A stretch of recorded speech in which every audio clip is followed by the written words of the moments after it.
Bismillahirrahmanirrahim. Assalamualaikum warahmatullahi wabarakatuh. Alhamdulillahi ala ihsani wa syukru lahu ala taufiqihi wa amtinani wa asyhadu an la ilaha illallah wahdahu la syarika lahu ta'ziman li sya'nih wa asyhadu anna Muhammadan abduhu wa rasuluhu ad-da'i ridwanih. Allahumma salli alaihi wa ala alihi wa ashabihi wa ikhwanih. Hadirin hadirat yang dirahmati oleh Allah Subhanahu wa taala, kita masih lanjutkan pembahasan kita dari surat Al-Ahqaf. Kita sampai pada ayat yang ke-10, masih tentang bantahan Allah Subhanahu wa taala atau Al-Qur'anul Karim kepada orang-orang musyrikin Quraisy yang mereka mengingkari kerasulan Nabi Muhammad sallallahu alaihi wasallam dengan banyak dalih yang mereka utarakan, kemudian dibantah oleh Allah secara detail ya. Pada ayat 10 Allah berfirman, "Qul ara'aitum in kana min indillahi wa kafartum bih." Katakanlah, terangkanlah kepadaku, bagaimanakah pendapatmu jika Al-Quran itu datang dari sisi Allah, padahal kalian mengingkarinya. Wa syahida syahidun min bani Israil ala mithlihi fa'amana wastakbartum. Padahal kamu dan seorang saksi dari Bani Israel mengakui kebenaran yang serupa dengan yang disebut dalam Al-Quran, lalu dia beriman sedangkan kamu menyombongkan diri. Innallaha la yahdi al-qaumadz zalimin. Sungguhnya Allah tidak memberi hidayah kepada orang-orang yang zalim. Maksud ayat ini secara sederhana, bagaimana menurut kalian kondisi kalian jika ternyata yang kalian ingkari Al-Quran. Kalian mengatakan Al-Quran tidak turun dari Allah Subhanahu wa taala. Kalian mengingkari kerasulan Nabi Muhammad sallallahu alaihi wasallam. Tapi bagaimana menurut kalian jika ternyata Al-Quran yang kalian ingkari tersebut ternyata benar-benar datang dari Allah Subhanahu wa taala? Bagaimana nasib kalian? Kalau kalian ingkari sekarang, jika ternyata benar dari Allah bagaimana? Wa kafartum bih, terus kalian tetap kufur kepada Al-Quran.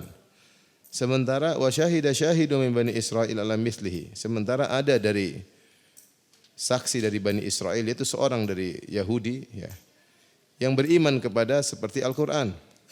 Fa'amana, kemudian dia beriman kepada Al-Quran, yaitu dia beriman kepada Taurat, kemudian beriman kepada Al-Quran.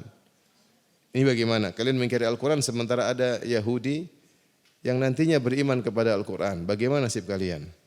Wastakbartum, sementara kalian tetap sombong.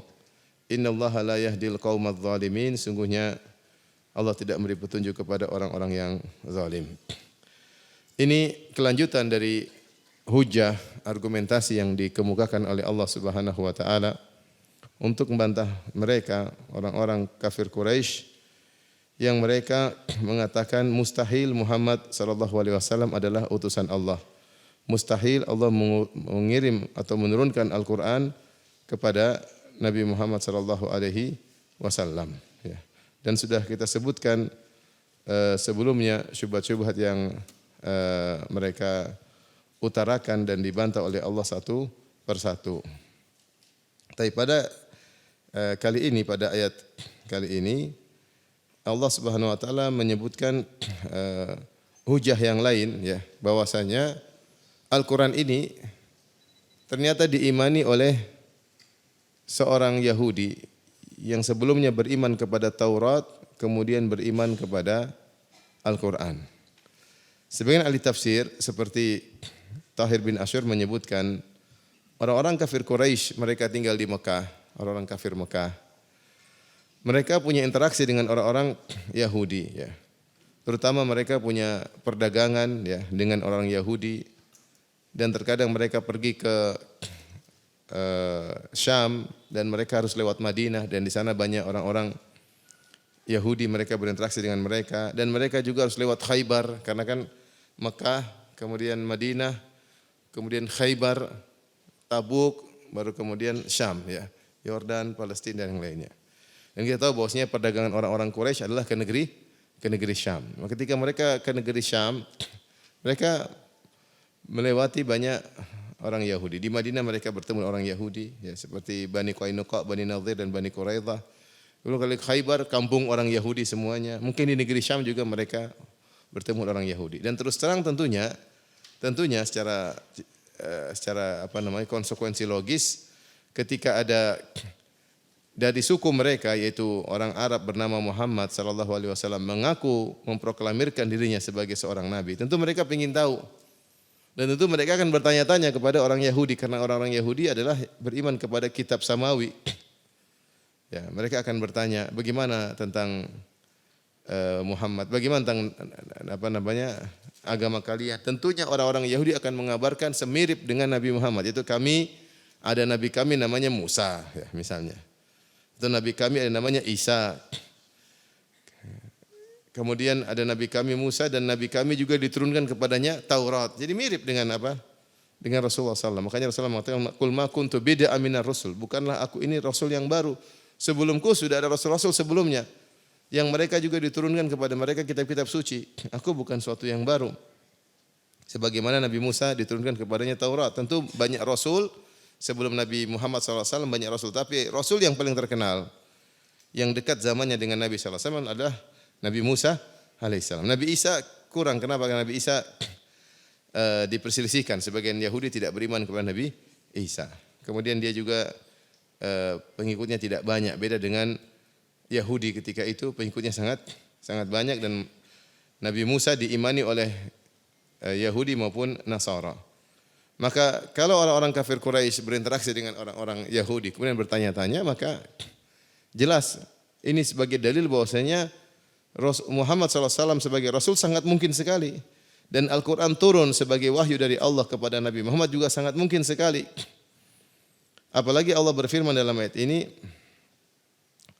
Allah mengatakan, wa syahida syahidun min bani Israil ala mithlihi, dan ada seorang saksi dari Bani Israel yang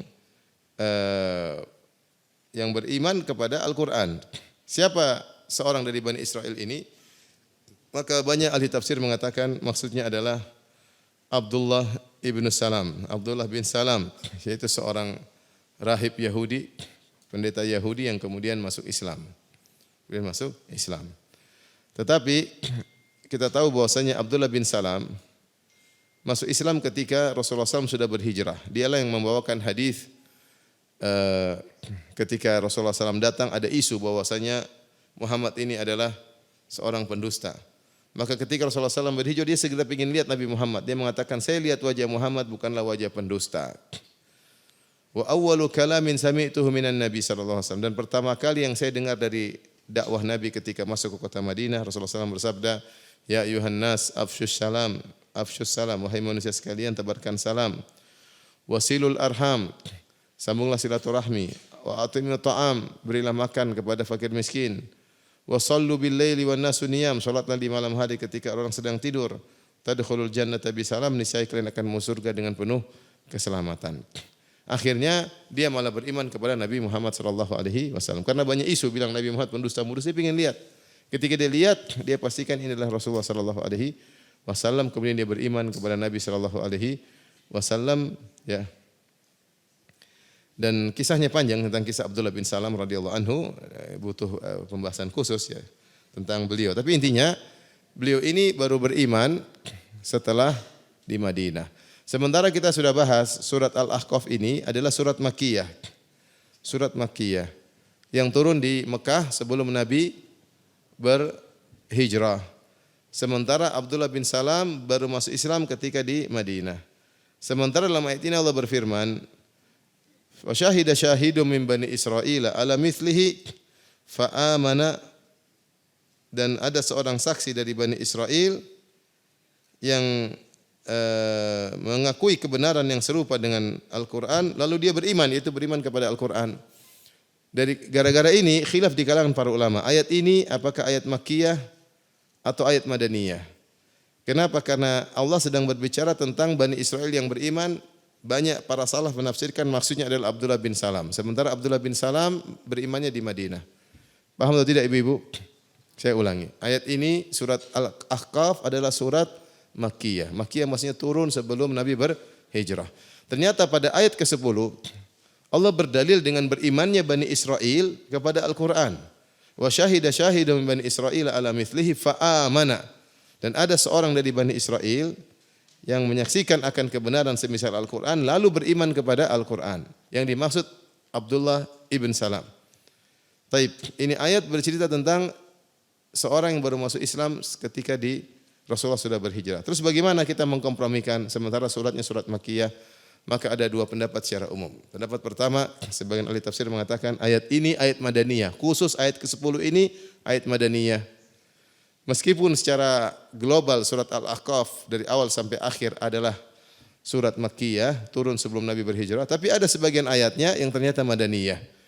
Dan demikianlah dalam Al-Quran seperti tidak semua.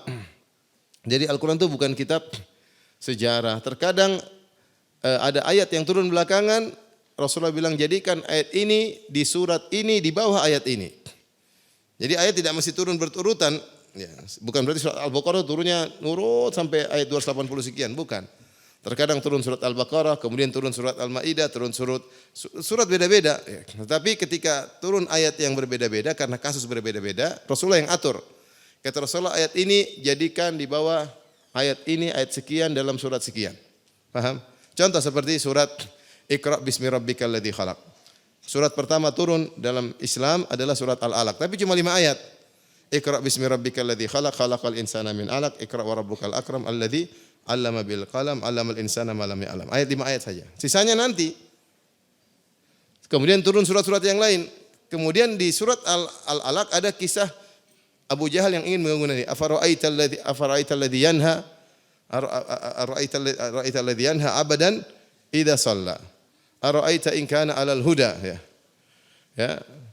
Ketika ada hamba yang mencegah Nabi yang hendak salat, maksudnya Abu Jahal. Abu Jahal belakangan padahal. Jadi bukan berarti kita bayangkan satu surat langsung satu paket satu surat. Ada sebagian seperti itu, seperti surat misalnya surat Al-Fil satu paket, Wal Asr satu paket, surat Al-Fatihah satu paket. Ada surat yang tidak demikian. Turun sebagian ayat dulu, nanti ayat yang lain turun di kesempatan yang lain. Faham Ibu? Ketika ayat yang lain turun di kesempatan yang lain, Nabi yang bilang ayat ini taruh di surat ini di bawah ayat ini. Jadikan ayat ini ayat nomor sekian. Itu yang atur Nabi sallallahu alaihi wasallam berdasarkan wahyu dari Allah Subhanahu wa taala. Makanya mereka berkata demikian juga tentang ayat ini, bahwa sini ayat nomor 10 ini dia turun di Madinah. Kemudian Rasulullah SAW bilang suruh pasang di bawah ayat ke-9 dalam surat Al-Ahqaf, pasang di surat Al-Ahqaf. Maka meskipun surat Al-Ahqaf seluruhnya adalah surat Makkiyah, khusus ayat 10 adalah surat Madaniyah atau ayat Madaniyah. Ini pendapat karena Ibnu Abdullah bin Salam baru masuk Islam ketika di Madinah. Pendapat kedua, dan ini dipilih oleh Tahir bin Ashur rahimahullah ta'ala, ayat ini juga ayat Makkiyah. Tetapi Allah menakut-nakuti mereka dengan berkata, nanti bagaimana kalau ada Bani Israel yang beriman? Kamu tidak beriman, sementara Bani Israel beriman. Meskipun kejadiannya nanti ketika di Madinah. Jadi Allah mengabarkan tentang kejadian yang akan terjadi di masa depan. Seperti firman Allah Subhanahu wa taala surat Makkiyah, Allah berfirman, sayuhzamul jam'u wa yuwalluna ad-dubur. Allah pernah berfirman dalam surat Al-Qamar. Kata Allah, sayuhzamul jam'u wa yuwalluna ad-dubur. Bahwasanya pasukan tersebut akan dikalahkan dan mereka akan kabur. Ini Nabi turun ayat ini sementara Nabi sedang ditindas, para sahabat ditindas. Terus Allah turunkan ayat, mereka akan kalah dan mereka akan lari kabur terbirit-birit. Kapan kejadiannya? Nanti ternyata ketika perang Badar. Ketika perang Badar baru kemudian Umar mendengar Rasulullah baca lagi ayat ini. Sayuhzamul jam'u wa yuwalluna ad-dubur. Sungguhnya mereka akan kalah dan mereka akan lari kabur. Oh ternyata meskipun turunnya di Mekah, Allah sedang menggambarkan tentang masa depan. Dan ayat itu baru terjadi ketika perang Badar 2 Hijriah. Maksudnya jarak antara turun ayat tersebut dengan kejadiannya jaraknya jauh. Faham? Sama seperti ayat ini, Allah mengatakan, wa syahida syahidu min bani Israila ala mithlihi fa amana. Bagaimana kalian kafir wahai kaum Quraisy sementara nanti ada orang Bani Israel yang akan beriman. Meskipun nanti. Ini pendapat kedua. Intinya Allah membantah mereka karena mereka mengatakan enggak mungkin Muhammad jadi seorang rasul, enggak mungkin turun Al-Qur'an. Maka Allah bantah, bukannya tidak mungkin. Bukankah kalian berinteraksi dengan Yahudi? Bukankah kalian ketemu dengan Yahudi Khaybar? Bukankah kalian ketemu dengan Yahudi Madinah? Bukankah kalian ketemu Yahudi Syam? Bukankah kalian interaksi dengan orang-orang Romawi? Kan mereka jual beli dengan orang apa? Romawi. Dan mereka semua beriman kepada seorang nabi. Orang Yahudi beriman kepada Musa, orang Romawi beriman ke Nabi Isa dan Nabi Musa. Tanyakan kepada mereka, pernahkah ada nabi sebelum Nabi Muhammad? Jawabannya ada. Pernahkah nabi tersebut diturunkan wahyu kepadanya? Jawabannya iya. Kepada Nabi Musa Taurat, kepada Nabi Isa apa? Injil. Wastakbartum, sementara kalian tetap sombong. Innallaha la yahdil qaumadz zalimin, sungguhnya Allah tidak beri petunjuk kepada orang-orang yang zalim. Maka tidaklah kalian menolak Al-Qur'an dan tidaklah menolak kenabian Nabi Muhammad sallallahu alaihi wasallam kecuali karena kalian sombong dan angkuh. Kalian sombong dan angkuh dan kalian zalim. Baik, kita lanjutkan ayat berikutnya, ayat ke-11. Mereka menampilkan hujah mereka kembali untuk menolak Al-Quran. Ini lagi orang-orang kafir Quraisy, Abu Jahal CS. Mereka menampilkan atau mengutarakan hujah mereka lagi. Kata Allah, wa qala alladziina kafaru lil ladziina aamanu. Berkata orang-orang kafir terhadap orang-orang beriman. Mereka ngejek. Lau kana khairan ma sabaquna ilaihi. Kalau Al-Quran itu baik, pasti mereka tidak mendahului kami. Seakan-akan mereka berkata, Abu Jahal berkata dan teman-temannya, kalau Al-Quran itu kebenaran, pasti kami yang duluan beriman, bukan mereka. Karena Al-Quran tidak benar, maka kami tidak beriman. Seandainya Al-Quran itu baik, pasti kami duluan daripada Muhammad dan teman-temannya. Ini wa idz lam yahtadu bihi, kalau mereka tidak beriman kepada Al-Quran, fasayaquluna hadza ifkun qadim, maka mereka akan terus berkata, ini adalah kebohongan yang lama, kebohongan kuno. Al-Quran itu hanya kebohongan kuno. Baik, ayat ini di antara salah satu argumentasi yang disebutkan oleh orang-orang musyrikin Quraisy, Arab, musyrikin Mekah untuk menolak Al-Quran. Yang syubhat ini atau argumentasi ini muncul karena mereka ujub kepada diri mereka. Mereka menganggap diri mereka apa? Besar. Mereka menganggap Muhammad dan teman-temannya miskin, apalagi yang beriman Bilal, Ammar bin Yasir, orang miskin. Ya. Orang-orang miskin, ya. Dan ini sama seperti orang-orang kaum Nabi Nuh. Kaum Nabi Nuh ketika mengejek Nabi Nuh, dia mengatakan, yang beriman kepada engkau wahai Nuh, aradhiluna badiyar ra'yi. Hanyalah orang-orang rendah di antara kami yang beriman kepada engkau wahai Nabi Nuh, wahai Nuh, badiyar ra'yi, yang tidak mikir panjang, baru dengar langsung percaya. Jadi mereka menghina. Ya. Aradhiluna badiyar ra'yi, maksudnya mereka berkata, Nuh, yang ikut kamu siapa sih? Miskin-miskin, kami orang kaya. Kami orang-orang mulia, yang beriman sama kau miskin-miskin. Orang miskin itu apa kebiasaannya? Kalau ada yang nyampaikan langsung terima, tidak mikir-mikir. Kalau kami mikir dulu, makanya kami tidak terima. Jadi mereka bilang ngejek. Sama orang-orang Abu Jahal mengatakan demikian. Kalau Al-Quran itu baik, pasti kami duluan daripada mereka.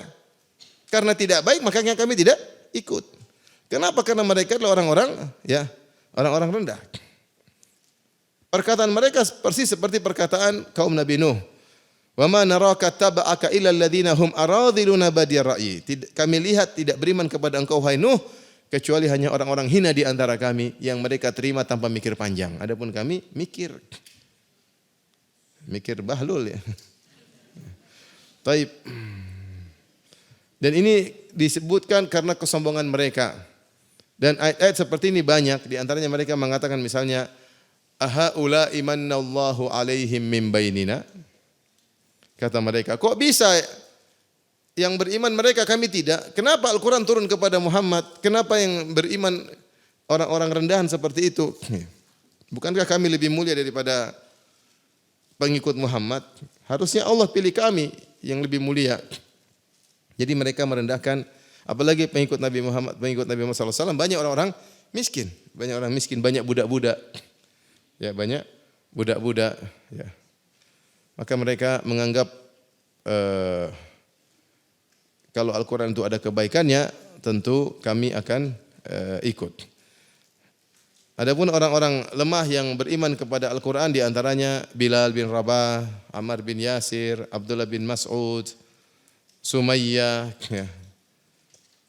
Orang-orang miskin, ya, sehingga mereka pun menghina Al-Quran, ya. Ibnu Katsir Mau komentar ini dengan komentar yang indah ya. Saya bacakan ya.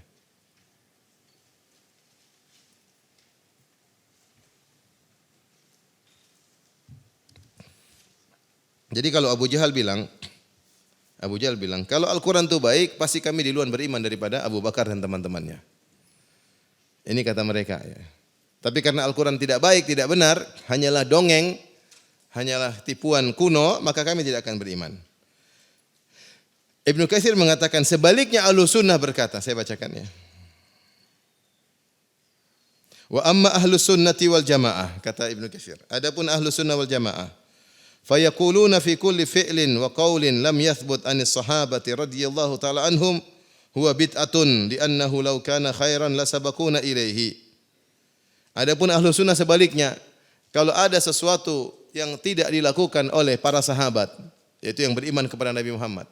Ini Abu Jahal kan ngejek sahabat, paham? Abu Jahal bilang dan teman-temannya, kalau Al-Quran itu baik, pasti kami duluan, paham? Bukan mereka, karena mereka orang bodoh. Kami duluan, kami besar-besar, kami yang sering bersafar ke sana kemari, kami yang sering punya hubungan diplomasi dengan Syam, dengan mana-mana. Ya, mereka beriman, mereka bodoh. Kalau itu baik, pasti kami duluan. Sehingga mereka ini ingin menghina sahabat yang beriman kepada Nabi SAW karena kebodohan para sahabat. Ahlus Sunnah sebaliknya, justru yang paling berilmu para sahabat. Justru yang paling ngerti agama adalah sahabat. Yang paling bersih hatinya adalah para sahabat. Sebagian berkata Ibnu Mas'ud, "Innallaha nadhara ila ahlil ardi." Sungguhnya Allah melihat kepada qulubil ibad, kepada hati-hati manusia seluruhnya. Maka Allah pilih para sahabat untuk menjadi penolong Nabi Muhammad sallallahu alaihi wasallam. Kenapa? Li'annahum abarruha quluban, karena para sahabatlah umat Muhammad yang hatinya paling apa? Paling bersih. Wa amaquha ilman, dan yang paling dalam apa? Ilmunya. Wa aqalluha takallufan, dan yang paling tidak pingin membebani ibadah yang tidak diajarkan oleh Nabi sallallahu alaihi wasallam. Tidak pingin berlebih-lebihan dalam beribadah. Maka mereka adalah umat terbaik yang dipilih oleh Allah untuk menemani Nabi Muhammad SAW, menolong Nabi Muhammad SAW. Jadi sebaliknya kalau kita Ahlus Sunnah, kalau ada sesuatu yang tidak dilakukan oleh para sahabat, itulah yang salah. Kalau baik tentu sahabat sudah mendahului. Saya ulangi, Abu Jahal bilang, kalau itu baik tentu kami yang lakukan, bukan sahabat. Kalau sahabat bikin berarti buruk. Itu mazhabnya siapa? Abu Jahal. Abu Jahal bilang kalau baik tentu kami duluan. Kalau sahabat bikin berarti yang buruk. Kalau kita sebaliknya. Kalau sahabat lakukan itulah yang baik. Kalau sahabat tidak lakukan berarti tidak baik. Karena kalau ada yang baik pasti sahabat lebih dahulu daripada kita. Kalau ada yang baik pasti sahabat lebih dahulu daripada kita. Ini kesimpulan dari Ibnu Katsir. Saya ulangi, dia berkata, wa amma ahlus sunnati wal jamaah. Adapun ahlus sunnah wal jamaah, fayaquluna fi kulli fi'lin wa qaulin lam yathbut anis sahabah. Maka mereka berkata terhadap setiap perkataan dan perbuatan yang tidak diucapkan oleh para sahabat dan tidak dilakukan oleh sahabat, huwa bid'atun, itu adalah bid'ah. Kalau ada ibadah, zikir tertentu atau perbuatan ibadah tertentu atau akidah tertentu yang sahabat tidak pernah meyakini itu semua, yang sahabat tidak pernah berzikir dengan zikir tersebut, yang sahabat radhiyallahu anhum tidak pernah beribadah tersebut, ketahuilah itu adalah bid'ah. Li'annahu law kana khairan lasabaquna ilaihi. Kalau ternyata perbuatan itu adalah baik, tentu sahabat sudah mendahului kita. Iya atau tidak? Siapa yang lebih semangat beribadah, sahabat atau kita? Sahabat. Ya akhi, sahabat luar biasa. Infak harta seluruhnya, infak setengah harta mereka. Mau jihad aja jalan dulu ke Tabuk 700 kilo. Kita mau jihad jalan 100 kilo udah mampus duluan, belum jihad ya. Sahabat jalan 700 kilo baru perang, luar biasa. Ya. Bagaimana mereka menaklukkan banyak Romawi, Persia mereka taklukkan. Sampai orang-orang Romawi takut, orang Persia takut. Sungguh telah datang kepada kita kaum yang mencintai kematian sebagaimana kita mencintai kehidupan. Luar biasa. Bagaimana kita mau menang kata mereka. Itu Khalid bin Walid bawa kaum yang pingin mati, sangat pingin mati seperti kita mencintai apa? Kehidupan. Para sahabat. Tidak ada kebaikan apapun kecuali mereka mendahului. Kalau ada kebaikan tidak mereka lakukan berarti bukan apa? Kebaikan. Logis atau tidak? Logis. Dan itulah manhajnya para salaf. Lihatlah Imam Ahmad bin Hanbal ketika dia berdebat dengan Ahmad bin Abi Du'ad, seorang tokoh Mu'tazilah yang mengatakan Al-Quran itu makhluk. Berdebat di depan khalifah. Kalau tidak salah Khalifah Al-Wathiq. Maka Imam Ahmad bertanya kepada tokoh Mu'tazilah ini, kan Imam Ahmad disiksa, dipukul, dihadirkan untuk dialog. Kata Imam Ahmad, wahai Ahmad bin Abi Duat, sama-sama Ahmad, satunya Ahmad Ahlus Sunnah, satunya Ahmad Ahlul Bid'ah. Maka Ahmad bin Hanbal berkata kepada Ahmad bin Abi Duat, Ahmad Sunnah dengan Ahmad Mu'tazilah. Kata Imam Ahmad, wahai Ahmad ibn Abi Duat, sampaikan kepadaku yang kau serukan ini bahwasanya Al-Quran itu makhluk, akidah Al-Quran itu makhluk. Pernah enggak diucapkan oleh Nabi? Kata dia enggak pernah. Pernah enggak diserukan oleh Abu Bakar? Enggak pernah. Pernahkah diserukan oleh Umar? Enggak pernah. Pernahkah diserukan oleh Utsman? Enggak pernah. Ali? Enggak pernah. Terus ngapain? Semua yang hal ditinggalkan oleh Nabi dan para sahabatnya, ngapain kita maksakan manusia? Terdiamlah Ahmad bin Abi Duat. Ya benar, kalau itu baik kenapa Abu Bakar tidak pernah bicara? Faham? Kalau itu ibadah yang baik, kenapa Abu Bakar tidak pernah melakukannya? Paham? Dan ini juga disampaikan oleh Imam Syafi'i ketika berdebat dengan Bishr al-Marisi. Ketika Bishr al-Marisi punya pemikiran tentang semua sifat yang ngawur, berbicara filsafat, maka Imam Syafi'i berkata, wahai Bishr al-Marisi, katakanlah apa yang kau utarakan tersebut. Apakah pernah diutarakan oleh Nabi SAW? Tidak pernah. Para sahabat? Tidak pernah. Para tabi'in? Tidak pernah. Lantas kenapa kau utarakan? Kata dia, logika menunjukkan saya harus ngomong demikian. Dipakai logika. Dia bilang, kata dia, sungguhnya kau salah. Kata dia, iya, tapi saya senang bicara masalah ini. Bicara apa? Filsafat. Maksud saya Imam Syafi'i berdalil, kalau tidak pernah dikatakan Nabi, para sahabat, para tabi'in sudah tinggalkan. Ketika Imam Syafi'i membantah ilmu kalam, ilmu filsafat. Ya, ini metode para ulama ketika ingin memurnikan agama. Semua yang tidak dibicarakan oleh Nabi dan para sahabat maka harus ditinggalkan. Ibadah apapun, kita tanya sama orang melakukan ibadah tertentu. Kita bilang, ini yang ibadah yang kau lakukan. Nabi tahu enggak? Kalau dia bilang tahu, kita bilang kenapa Nabi tidak lakukan? Ada dua kemungkinan. Kalau kita tanya, Nabi tahu enggak? Dua kemungkinan dijawab. Kalau dia bilang Nabi tidak tahu, musibah. Nabi tidak tahu, terus kau tahu, musibah. Enggak usah jauh-jauh. Coba kita bicara tentang tahlilan. Tahlilan dengan acara 3 hari, 7 hari, 100 hari, 40 hari, 100 hari, 1000 hari. Nabi tahu enggak itu? Ritual itu. Jawaban cuma 2. Tidak tahu atau apa? Tahu. Kalau tidak tahu, musibah. Berarti Nabi tidak tahu, terus kau tahu, repot. Tinggal kemungkinan kedua. Nabi tahu enggak? Tahu. Kalau Nabi tahu, kenapa Nabi tidak lakukan? Nah, itu pertanyaannya gitu. Cuma 2. Nabi sembunyikan, ya. Ini repot. Kalau bilang Nabi sembunyikan, berarti Nabi sembunyikan apa? Ilmu syariat, repot. Dan ini konsekuensi yang disebut Imam Malik. Kata Imam Malik, man istahsana bid'atan faqad za'ama anna Muhammadan khana risalah. Siapa yang menganggap suatu bid'ah itu baik, dia telah menuduh Muhammad berkhianat karena ada risalah yang Rasulullah sembunyikan. Berarti Nabi tidak lakukan, Nabi sembunyikan, repot, musibah. Dan semua bid'ah seperti itu. Taib, kemudian sahabat. Ya, mungkin Nabi tidak sempat. Taib, kalau Nabi tidak sempat, Nabi kasih tahu sahabat enggak? Sahabat ya. Kalau sahabat juga enggak sempat, semua repot. Abu Bakar enggak, Umar tidak, Utsman tidak, Ali tidak, Imam Syafi'i tidak, Imam Malik tidak, Imam Ahmad tidak, Imam Abu Hanifah tidak. Terus bagaimana? Berarti mereka semua luput dari kebaikan ini, sementara kau tahu kebaikan ini. Paham? Repot. Berarti mereka semua dulu tidak mendapatkan pahala kebaikan ini, sementara kau mendapatkannya. Yang lebih menakjubkan sering sampaikan, bagaimana perkara yang Nabi tidak lakukan, para sahabat tidak lakukan, para tabi'in tidak lakukan. Saya ajak berpikir logis ya ikhwan. Nabi tidak lakukan, para sahabat tidak lakukan, para tabi'in tidak lakukan, 4 imam tidak melakukannya. Dulu tidak ada sama sekali, sekarang jadi wajib. Kok bisa? Logika. Dulu tidak ada sama sekali, sekarang jadi apa? Wajib. Sampai siapa yang tidak tahlilan, kemudian sebagian kawan tidak tahlilan, tidak boleh dikubur di kuburan tersebut. Ini kenyataan benar. Sebagian kawan di suatu tempat karena dia tidak ikut acara tahlilan, tidak boleh dikubur di kuburan situ. Kuburan kompleks. Ya, ini tidak pernah dilakukan oleh Nabi dan para sahabat. Sekarang kok bisa jadi wajib? Bukan sunnah lagi, apa wajib. Kalau ada orang meninggal tidak tahlilan, dibilang kayak kubur kucing. Tapi Rasulullah dulu kubur putrinya, kubur istri-istrinya, kubur kucing semuanya. Tidak tahlilan. Sahabat dulu meninggal tidak tahlilan, kubur kucing semuanya. Bagaimana kamu suatu mewajibkan sesuatu yang tidak wajib di zaman Nabi? Masih mending dibilang sekarang sunnah. Ini bukan sunnah lagi. Hukumnya apa? Wajib. Buktinya kalau ada yang tidak melakukan disikapi. Berfikirlah, ya akhi, ya ustadz yang ngomong wajib, mikir. Bagaimana tanggung jawabmu di hadapan Allah nanti? Engkau mewajibkan suatu perkara yang tidak ada di zaman Nabi. Dan engkau memotivasi orang-orang masyarakat untuk memusuhi orang yang tidak melakukannya. Bagaimana tanggung jawabmu di akhirat kelak nanti? Bertakwa kepada Allah. Ini tidak ada di zaman Nabi. Terus kau bilang wajib, yang tidak melakukannya disikapi. Ngeri. Hidup cuma sekali, jangan spekulasi. Oleh karenanya benar perkataan Imam Ibnu Katsir, adapun ahlu sunnah mereka berkata tentang segala perkara yang tidak dilakukan oleh para sahabat, mereka katakan adalah bid'ah. Karena kalau itu baik, la sabukuna ilaihi. Tentu para sahabat lebih dahulu daripada kita. Ketika para sahabat tidak melakukannya, berarti itu bukan sunnah. Bukan ibadah.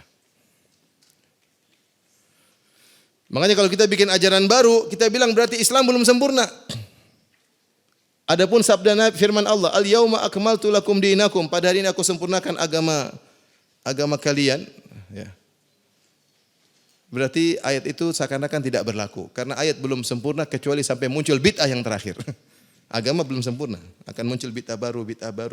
Agama baru sempurna kalau muncul bid'ah yang terakhir. Selama belum muncul bid'ah yang terakhir, agama belum sempurna. Kan ada yang baru lagi, ada yang baru yang sahabat tidak pernah melakukannya. Kita tanya sama orang yang zikir sambil joget-joget. Yang zikir joget-joget seperti ini siapa? Nabi pernah enggak gitu? Para sahabat pernah enggak? Abu Bakar, Umar pernah joget-joget seperti kamu begini enggak?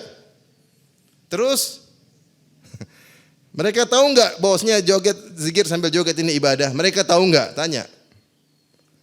Ada dua kemungkinan, para sahabat tahu atau tidak tahu. Kalau mereka bilang para sahabat tidak tahu, musibah. Gimana para sahabat tidak tahu agama, kamu tahu? Gurumu siapa? Para sahabat yang gurunya Nabi enggak tahu kalau itu ibadah. Nah, kalau para sahabat tahu, kenapa tidak lakukan? Dia menyembunyikan syariat, menyembunyikan kebaikan. Kenapa tidak bersemangat? Kalau ada kebaikan, kira-kira mana yang lebih semangat? Saya atau kita atau sahabat? Tentu sahabat. Kalau sahabat tidak melakukannya, berarti itu bukan ibadah. Sederhana. Karena kalau kita tidak tutup pintu ini, semua orang bisa berkreasi. Semua orang bisa berkreasi. Mau ibadah joget, mau ibadah loncat-loncat, mau ibadah pakai disco, ibadah pakai musik, bebas. Bebas. Mau salawat di gereja, mau salawat di mana, mungkin di pura, di mana terserah, bebas. Semua ibadah. Kalau kita buka ini, pintu ini, semua orang berkreasi. Baik. Jadi kata Allah Subhanahu wa taala, "Lau kana khairan ma sabaquna ilaihi." Jadi Abu Jahal teman-temannya berkata, seandainya ini baik, tentu kami duluan daripada sahabat-sahabat Nabi karena kami cerdas, kami pintar. Jadi mereka sombong dan ujub. Kata Allah, "Wa idz lam yahtadu bihi." Dan kalau mereka tidak dapat hidayah terhadap Al-Qur'an, fasayaquluna hadza ifkun qadim. Maka mereka akan berkata, ini adalah dusta yang lama, Al-Quran itu hanyalah dusta. Tahir bin Ashur rahimahullah ta'ala ketika mengatakan fasayaquluna hadza ifkun qadim, mereka akan berkata ini adalah dusta yang lama, maksudnya mereka akan senantiasa berkata demikian. Karena mereka telah berkata sebelumnya bahwasanya Al-Quran adalah sihrun mubin, ifkun qadim. Mereka sudah bicara dari dulu, Al-Quran adalah sihir, Al-Quran adalah dusta, Al-Quran hanyalah dongeng, asatirul awalin, dongeng orang-orang terdahulu. Dan mereka akan senantiasa mengatakan demikian karena mereka tidak punya hujah. Mereka tidak punya hujah. Bukan maksudnya mereka belum berkata, ini kan Allah berkata fasayaquluna, maka mereka, saya itu menunjukkan akan, maka mereka akan berkata Al-Quran adalah kedustaan yang lama. Apa maksudnya mereka akan berkata? Apakah mereka sebelumnya belum pernah berkata demikian? Tentu mereka sudah berkata demikian. Terus apa maksud Allah mereka akan berkata? Maksudnya akan mereka continue selalu demikian. Continue akan selalu mengatakan Al-Quran adalah dusta yang lama. Dan ini sebagaimana perkataan Nabi Ibrahim alaihissalam, ya, ketika karena seperti mereka berkata hadza sihrun mubin, ini adalah sihir yang nyata, ya. Dan mereka menyatakan asatirul awwalin, ini dongeng-dongeng yang orang-orang lama, ya, dongeng-dongeng terdahulu yang diungkapkan kembali oleh Muhammad sallallahu alaihi wasallam, ya. Jadi maksud mereka fasayaquluna hadza ifkun qadim, maksudnya mereka akan senantiasa melakukan demikian. Selalu mengatakan tuduh Al-Qur'an dengan tuduhan demikian. Ini sama seperti perkataan Ibrahim alaihissalam ketika dia diusir dari negerinya, dia berkata inni muhajirun ila rabbi sayahdin. Aku berhijrah menuju Rabbku sayahdin. Rabbku akan beri hidayah kepadaku. Maksudnya apakah Nabi Ibrahim sebelumnya belum dapat hidayah? Sudah. Maksudnya Allah akan senantiasa memberi hidayah kepada aku. Sayahdin bukan berarti belum dapat hidayah, tapi akan senantiasa. Ini saya maksudnya demikianlah orang kafir ketika Allah mengatakan fasayaquluna hadza ifkun qadim. Mereka akan berkata inilah dusta yang lama, maksudnya mereka akan senantiasa mengatakan demikian. Karena mereka tidak punya hujjah, maka jawaban mereka selalu ini adalah dusta yang kuno, dusta yang lama. Kemudian Allah berfirman, wa min qablihi kitabu Musa imama wa rahmah. Ayat ke-12 ya.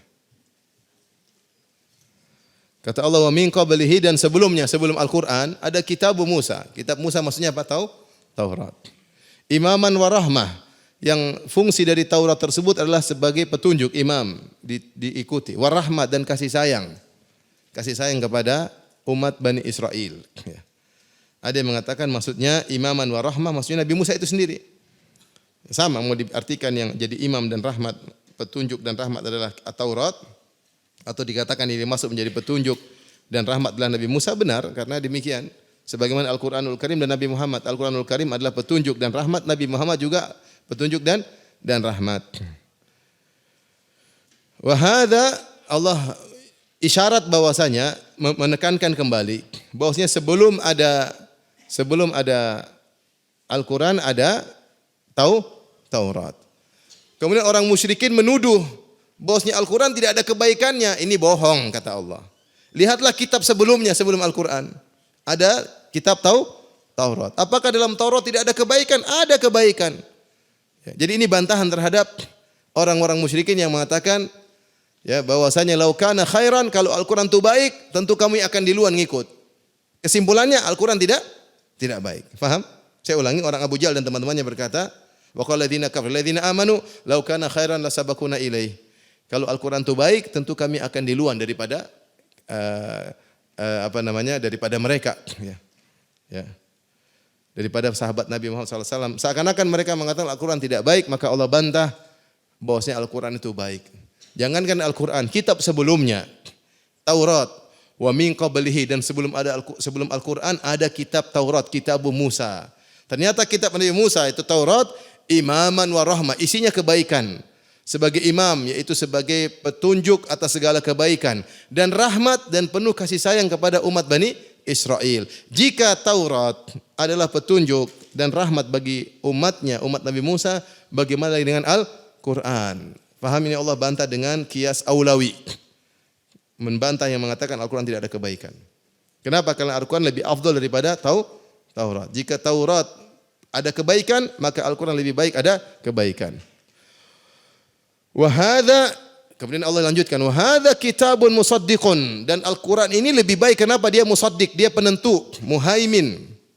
Al-Quran ini yang menentukan, karena Taurat dan Injil dan kitab sebelumnya terjadi penyimpangan, ada tambahan, ada pengurangan. Bagaimana tahu mana yang benar, mana yang salah? Lihat Al-Quran. Kata Allah, wahada kitabun musaddiq, dan Al-Quran ini kitab yang membenarkan kitab-kitab sebelumnya. Dari dua sisi. Sisi pertama, Al-Quran membenarkan bahwasanya Taurat dan Injil pernah turun kepada Nabi Musa dan Nabi Isa. Sisi kedua, bahwasanya Al-Quran yang menentukan mana yang benar, mana yang salah dalam Taurat dan Injil. Kalau ada ayat-ayat syirik dalam Taurat dan Injil mengajari untuk menyembah selain Allah, itu pasti salah. Al-Quran jelaskan tidak benar seperti itu. Kalau ada ayat-ayat dihilangkan tentang akan datangnya seorang nabi terakhir, tidak ada, berarti salah. Berarti ada yang dihilangkan dari Al-Quran dan dari Taurat maupun Injil. Jadi Al-Quran penentu. Maka kalau dia penentu, berarti dia yang lebih baik daripada kitab sebelumnya, ya enggak? Gitu tidak? Logikanya sederhana. Kalau ada kitab itu sebelumnya, kemudian ada penyimpangan yang menentukan kitab yang terakhir, mana yang lebih baik? Yang terakhir atau yang sebelumnya? Yang terakhir, karena dia menentukan. Kata Tahir bin Asyur ini juga isyarat juga bahwa seluruh kebaikan yang ada Taurat dan Injil sudah terincludekan dalam Al-Quran. Karena dia Al-Quran adalah kitab terakhir, maka dia tidak akan mengalami revisi sama sekali. Beda dengan Taurat, masih ada revisinya. Taurat turun, ada zaman di mana turun Nabi Isa. Injil merevisi sebagian hukum karena sudah tidak relevan lagi untuk Bani Israel. Kata Nabi Isa, "Wali uhilla lakum ba'dal ladzi hurrima 'alaikum." Aku akan menghalalkan sebagian yang diharamkan pada kalian wahai Bani Israel. Yang dulu diharamkan di Taurat akan aku halalkan sebagiannya. Inilah sebab di antara kenapa orang Yahudi tidak mau beriman kepada Nabi Isa. Kata mereka Nabi Isa ngotak-ngatik Taurat. Nabi Isa ada sebagian ayat dihalalkan sama Nabi Isa. Sehingga mereka tidak mau beriman kepada Nabi Isa. Kita bilang ya mungkin karena Taurat bukan kitab terakhir. Selama masih ada kitab selanjutnya maka ada nasikh dan mansukh. Ketika Al-Quran terakhir maka mustahil ada revisi. Mustahil karena dia adalah kitab yang terakhir. Makanya dia dikatakan musaddiq, penentu, muhaimin, penentu kebaikan atau kebenaran kitab-kitab sebelumnya. Maka ini menunjukkan Al-Quran lebih afdal daripada kitab-kitab sebelumnya. Kalau dalam Taurat saja ada imam dan rahmah, petunjuk dan kasih sayang, maka Al-Quran lebih utama. Maka tidak benar perkataan kalian Abu Jahal, lau kana khairan, kalau Al-Quran itu baik, tentu kami diluan. Seakan-akan mereka mengatakan Al-Quran tidak baik. Ini bantahan telak dari Allah Subhanahu wa taala. Sebenarnya Al-Quran ini luar biasa kalau kita bagaimana Allah bantah, kasih syubhat Allah bantah, tapi memang harus mikir. Harus mikir. Kemudian di antaranya Allah puji lagi Al-Quran lisanan Arabiyan. Di antara kelebihan Al-Quran dibandingkan kitab-kitab sebelumnya, Al-Quran lisanan Arabiyan dengan bahasa Arab. Yang bahasa Arab lebih afdal daripada bahasa-bahasa sebelumnya. Tanya kepada orang yang ahli bahasa Arab dan bahasa yang lain, pasti dia bilang bahasa Arab lebih afdal. Tanya orang Inggris yang ngerti bahasa Arab, pasti dia tanya mana lebih bagus, pasti dia bilang bahasa Arab. Tanya orang yang ahli bahasa manapun, kalau dia sudah belajar bahasa Arab, tanya mana lebih afdal, bahasa Arab atau bahasamu, dia pasti bilang bahasa Arab. Ajib bahasa Arab. Syair-syairnya indah, bahasanya luas, pengungkapannya indah, didengar enak, luar biasa. Didengar enak. Jadi kalau dengar syair, kita dengarnya sudah apa? Enak. Luar biasa bahasa Arab. Ya. Indah sekali ya. Di sini Ibn Thahir bin Asyir berkata, Allah mengatakan dari sisi pertama kelebihan Al-Quran dia pakai bahasa Arab. Dan Allah mengatakan lisanan. Untuk menegaskan yang dimaksud kelebihan Al-Quran pakai bahasa Arab, bukan akhlak Arab. Karena Arab ketika zaman Nabi akhlak jahiliyah ya. Jadi Arab di sini bukan karena akhlaknya, tapi karena apa? Lisannya. Lisannya yang indah. Adapun akhlaknya ketika itu banyak yang rusak, berzina, yang budaknya disewakan untuk dapat dizinakan, disewakan jadi pezina kemudian ngambil duitnya, minum khamar, bunuh-bunuhan di antara mereka, membunuh anak-anak mereka, anak perempuan dibunuh, akhlak mereka buruk ketika itu. Tapi maksudnya adalah kelebihan Al-Quran lisanan Arabian, lisan yang Arabi. Dan kalian Abu Jahal kan ngerti, kau kan orang Arab Abu Jahal. Harusnya kau tahu isi kebaikan Al-Quran, cuma karena kesombonganmu saja. Liyundziral ladzina zalamu, untuk memberi peringatan kepada orang-orang yang zalim. Wa busyra lil muhsinin, Al-Quran itu adalah kabar gembira bagi orang-orang yang berbuat ihsan.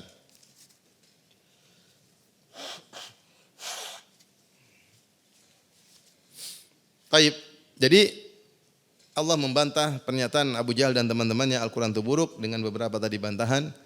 Yang intinya isi Al-Quran itu kata Allah liyundziral ladzina zalamu, untuk memberi peringatan kepada orang-orang zalim yang berbuat kesyirikan. Ya. Wa busyra lil muhsinin, dan beri kabar gembira kepada orang-orang yang berbuat kebaikan. Timbul pertanyaan, apa kabar gembira tersebut? Apa kabar gembira tersebut? Maka Allah jelaskan dalam ayat yang berikutnya, ayat 14.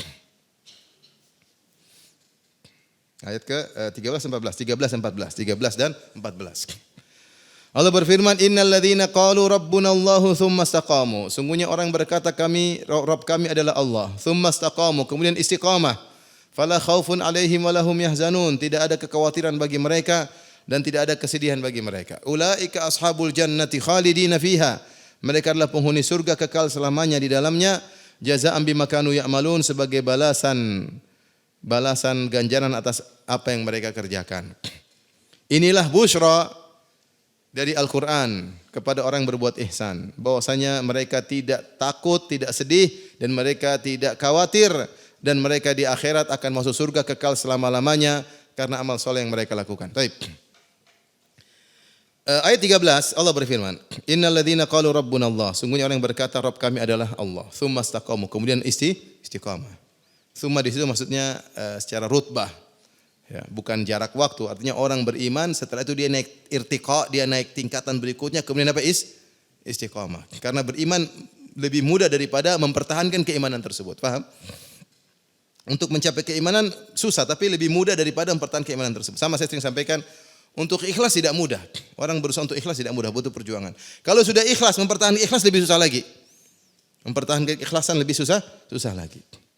Beriman susah, mempertahankan keimanan lebih susah lagi.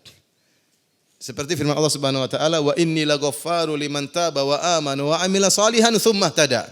Dan sungguhnya aku adalah pemberi ampunan kepada liman taba, orang yang bertaubat, wa amana dan beriman, wa amila salihan, kemudian dan beramal saleh, tsumma tada, kemudian dapat hidayah. Kata para ulama maksudnya tsumma tada maksudnya adalah lalu istiqamah.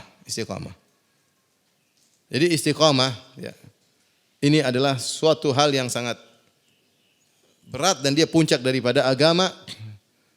Oleh karenanya Allah memerintahkan kepada Nabi Muhammad untuk istiqamah. Fastaqim kama umirt. Istiqamalah sebagaimana kau diperintahkan. Ya.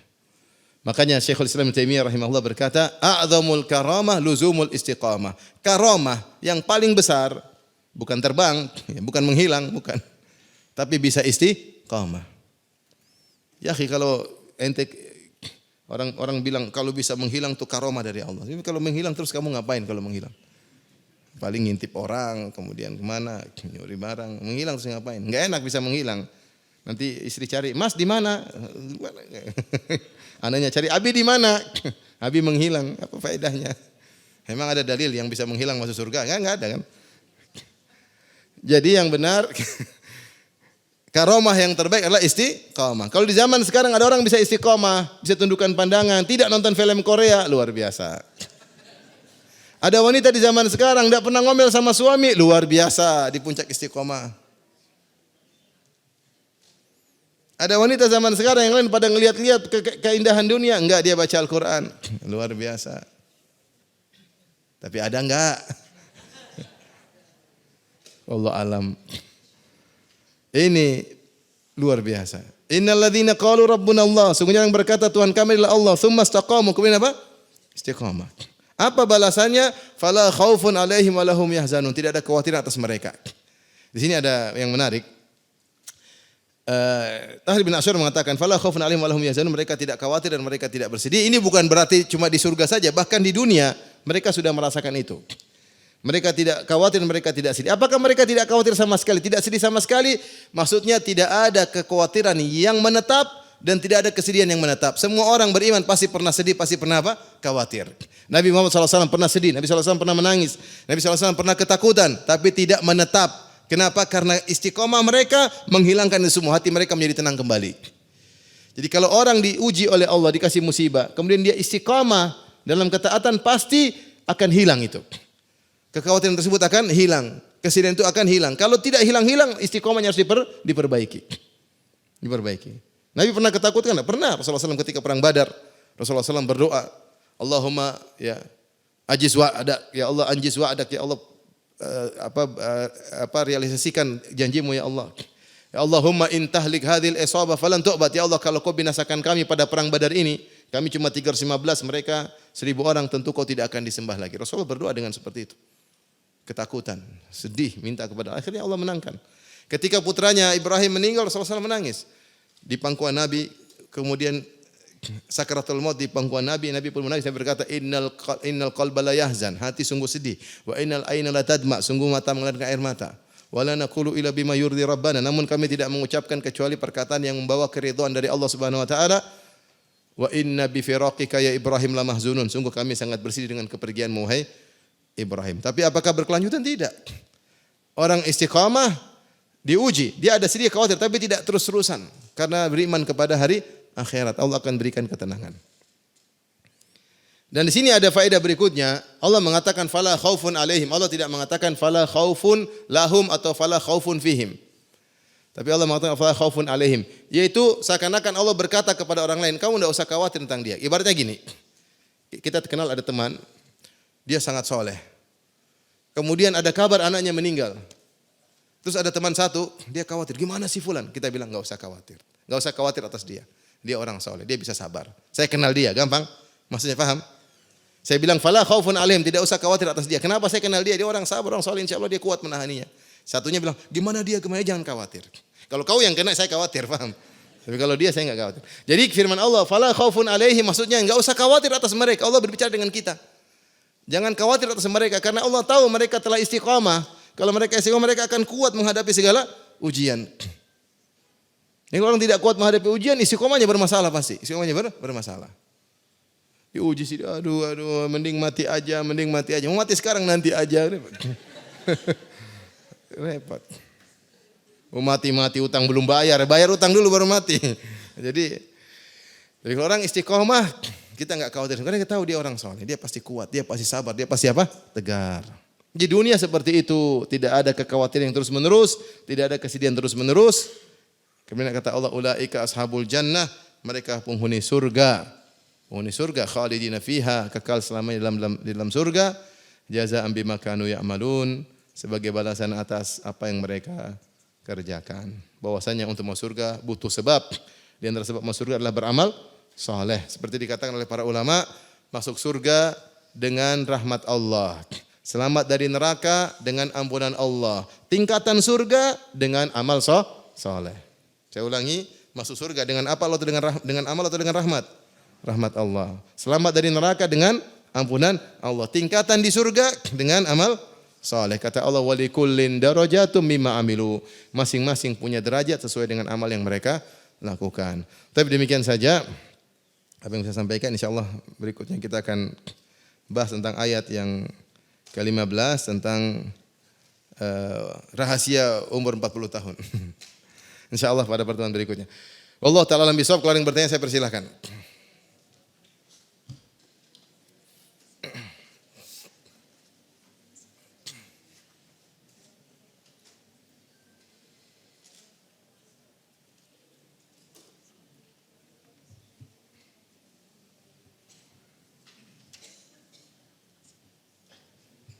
Ibu-ibu yang bertanya, monggo. Tafadhalna. Silakan. Sebentar, Ustaz. Ya.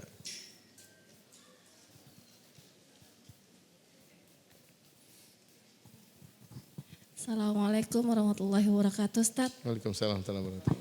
Semoga Ustaz selalu diberkahi Allah dan senantiasa dalam lindungan Allah SWT. Amin. Ustaz, Ana mau bertanya, Ana ada masalah dengan ibu Ana. Ana diblokir. Diblokir sama siapa? Ibu. Ibu kandung? Iya. Oh, iya. Nah, terus ibu Ana itu lebih terhasut dengan omongan orang. Dan dia lebih memutus tali silaturahim dengan anaknya dan cucu-cucunya. Jadi kami ini hanya berempat aja di rumah. Gak ada satupun keluarga yang peduli. Itu gimana ya saat Ana? Tidak satu orang pun yang apa? Satupun yang peduli. Oh. Ana single parent dan keluarga Ana tuh bener-bener kayak gak peduli sama kami gitu. Nah, Ana pengen silaturahim tapi kondisinya kami berempat ini ada trauma KDRT gitu. Maksudnya Lah, kalau pergi ke rumah ibu kenapa? Apa masalahnya? Ya, Ana mau datang, pengen datang tapi kondisinya kami tuh diblokir. Terus kedua, kalau datang aja langsung? Takut, Ustaz. Kenapa takut? Takut diapain? Ada Ana, ini anak-anak dipukulin semua. Oh. Jadi kita ada trauma, anak-anak ini ada trauma, Ustaz. Kalau nggak bisa enggak apa-apa sudah. La darar wala dirar. Kita berusaha, bukan kita yang berusaha silaturahmi, ini ujian hidup.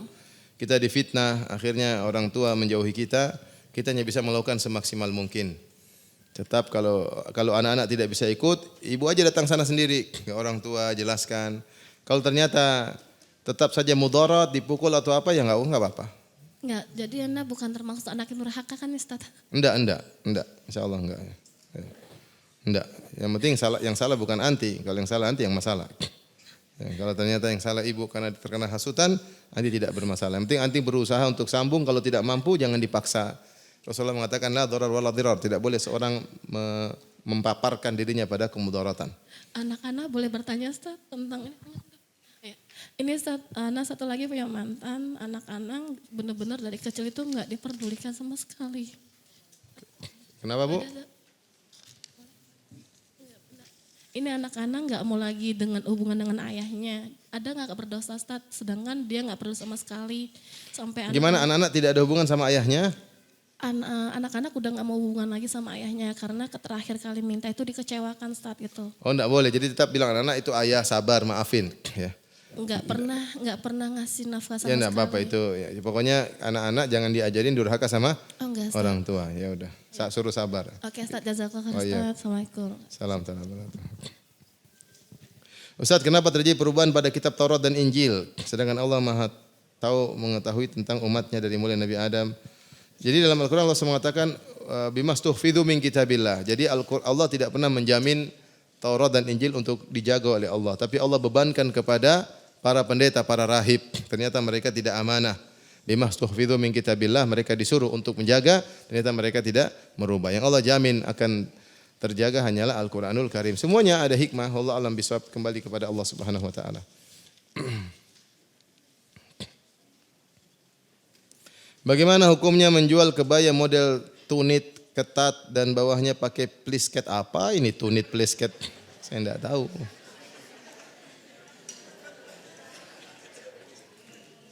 Pokoknya kalau ketat-ketat itu hanya untuk di rumah.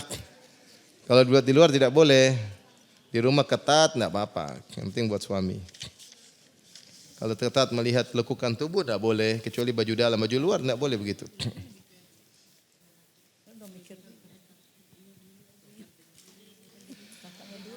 Omah opah kandung saya beragama non muslim dan sudah meninggal. Berdoa untuk diampuni untuk orang kafir haram kan ya Pak Ustadz? Kalau saya berdoa untuk dikasihani omah saya bagaimana Pak? Tidak boleh. Jadi kalau sudah terlanjur meninggal dalam kondisi non muslim tidak boleh didoain rahmat dan tidak boleh doain maghfirah, tidak boleh. Kalau kita sedih benar karena dan Allah sudah menguji orang-orang sebelum kita. Nabi Nuh meninggal dalam kondisi anaknya kafir dan meninggal di depan matanya. Dan dia sedih tentunya. Nabi Ibrahim juga sedih, bapaknya meninggal dalam kondisi apa? Kafir. Rasulullah SAW pernah menangis ketika disuruh minta izin, minta ampun untuk mengampuni ibunya. Allah tegur, tidak boleh. Hanya diizinkan untuk berziarah sebagaimana dalam Sahih Muslim.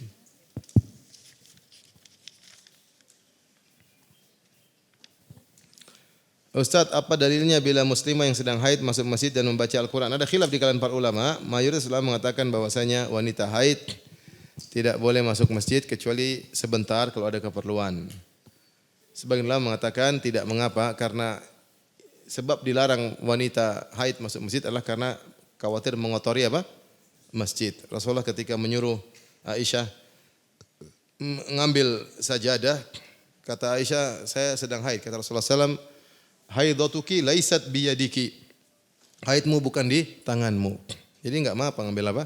Sajadah. Dari sini dipahami bahwasanya yang jadi larangan adalah jika terkena kotoran darah haid. Maka seorang wanita yang bisa menjaga kebersihan maka tidak mengapa dia masuk masjid selama tidak mengotori masjid. Wallahu a'lam bishawab, ini khilaf di kalangan para ulama. Tapi saya milih pendapat akan bolehnya hal tersebut. Adapun wanita haid baca Al-Quran, maka tidak ada dalilnya melarang. Ya. Asalnya seorang boleh berzikir dan baca Al-Quran kapan saja.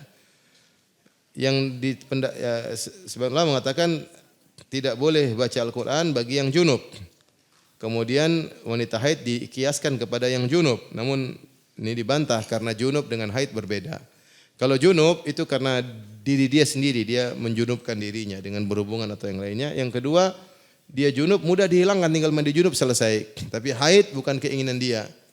Tapi kodratnya seperti itu dan tidak bisa dia hilangkan, dia harus nunggu sampai bersih. Maka menganalogikan haid dengan junub tidak pas. Oleh karenanya pendapat yang lebih kuat, wanita haid boleh baca Al-Quran. Tapi berusaha tidak megang apa? Al-Quran. Assalamualaikum warahmatullahi wabarakatuh Ustaz. Assalamualaikum warahmatullahi wabarakatuh. Waalaikumsalam warahmatullahi wabarakatuh. Saya mau tanya Pak Ustaz, saya baru kehilangan suami. Tapi saya nggak bisa lupa, selalu ingat terus. Dan kebetulan waktu dia mau nggak ada, dia membaca Al-Quran belum khatam. Itu kalau saya teruskan bisa untuk dia Pak Ustaz. Sekian. Iya. Assalamualaikum warahmatullahi wabarakatuh. Waalaikumsalam warahmatullahi wabarakatuh. Mengenai membaca Al-Quran, mengirim pahalanya kepada mayat, maka ini ada khilaf di kalangan para ulama. Ya. Yang disepakati bahwasanya bermanfaat bagi mayat ada 3. Yang pertama kita mendoakan, yang kedua haji dan umrah, yang ketiga bersedekah atas nama dia. Ini sepakati sampai. Adapun selain itu mengirim pahala baca Quran, maka ini ada khilaf. Imam Syafi'i mengatakan tidak sampai, Imam Ahmad mengatakan sampai. Saya rasa saya lebih memilih pendapat tidak sampai. Jadi maksud saya lebih baik ibu sering doain apa? Suami. Doain suami. Kalau ada rezeki bersedekah atas nama suami. Yang kita lakukan yang disepakati oleh para ulama tidak ada khilaf di kalangan para ulama. Wallahu alam bissawab. Assalamualaikum Ustaz. Waalaikumsalam warahmatullahi wabarakatuh. Ustaz, kami ini ada jamaah binaan yang tinggal di sekitar kuburan Cina di depan Ustaz. Kebun nanas ya Ustaz. Nah mereka tuh tinggalnya di dalam area kuburan Ustaz. Jadi ada rumah-rumah seperti bedeng-bedeng gitu Ustaz. Kita buka kelas tahsin di situ, ngumpulkan mereka sekitar 50 orang Ustaz. Kita panggil guru. Nah itu hukumnya kalau kita sholat di situ bagaimana ya Ustaz? Dia dalam areal atau di luar areal? Di dalam area Ustaz, di dalam tembok pekuburan itu, tapi di pinggir-pinggirnya itu mereka bangun rumah Ustaz. Allah alam, saya nggak tahu deh. Saya nggak tahu. Saya nggak tahu, Bu. Saya udah survei ke dalam dan itu nggak ada pembatas Ustaz antara kuburan dengan rumah-rumahnya. Jadi malah ada rumah yang dibangun di atas kuburan yang sudah tidak ada keluarganya mungkin ya. Tapi kuburannya masih ada. Kalau kita jangan, kalau mereka mungkin darurat saya nggak tahu ya. Tapi kalau kita jangan ya. Karena kita ada rumah ya, bisa di luar. Tapi kalau mereka itu Allah alam itu urusan lain lagi. Kalau masalah darurat lain lagi ceritanya. Tapi saya nggak tahu juga hukumnya. Allah alam. Sudah ibu-ibu ya. Insya Allah kita lanjutkan habis lebaran. Habis lebaran haji maksudnya. Mudah-mudahan sempat nanti habis lebaran karena Syawal juga saya sibuk. Mudah-mudahan sempat habis apa? Lebaran Idul Fitri. Demikian saja. Subhanakallah bihamdik. Asyhadu an la ilaha illa anta astaghfiruka wa atubu ilaik. Assalamualaikum warahmatullahi wabarakatuh.